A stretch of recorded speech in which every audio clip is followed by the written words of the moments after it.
In this video, we will show you how to use the text application.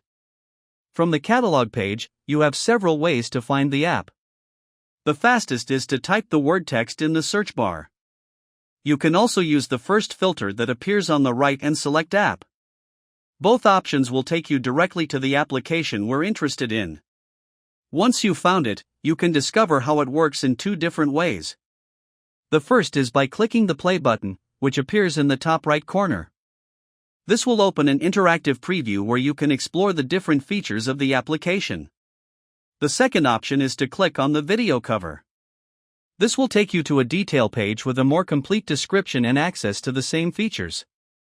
Now let's see how we can use this application inside a playlist. When we open a playlist and add the application, the screen is divided into two parts. In the center, a black background appears. This is the area that will be projected. And on the right, we find the control panel, from where we will configure the app to display exactly how we want during the projection. Let's explore each of its options. The first thing you'll see is a field to write the message. Any change you make here is instantly reflected in the projection area, so you can test and adjust in real time. Below, you have the button to change the text color. You just have to click, choose the color you like best, and close the window to apply the change. You can also change the font, choosing from the available options, and adjust the text style. You can set it all in uppercase, lowercase, or capitalized, as you prefer. In addition, you can decide whether or not to underline the text. And if needed, you can adjust the size of the text and the space it takes up on screen using the sliders you'll find in the panel.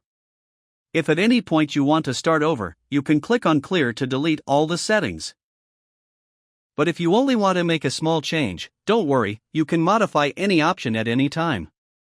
Now let's look at the general options of the application. To access them, click on the button that's in the top right corner of the panel. Here, you can add an entrance animation for the message.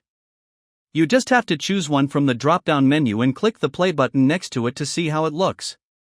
You can also adjust the duration of the animation with a slider that appears just below. Finally, you can define the background color of the projection in three different ways. Using the color picker, choosing a solid color directly, or selecting a gradient color. And very important, when you finish configuring, click Save Changes. This button appears automatically every time you make a change, so don't worry, it will always be there to ensure you don't lose your work. And now, let's see the final result. When you launch the app from the projector control, you'll see exactly the configuration you prepared being projected. And the best part is that if, during the projection, you need to adjust something, you can do it directly from this same control screen. The changes will be applied instantly, with no need to restart anything. Now you know how to use the text app from the catalog to the final projection. Explore, experiment, and configure it to your liking.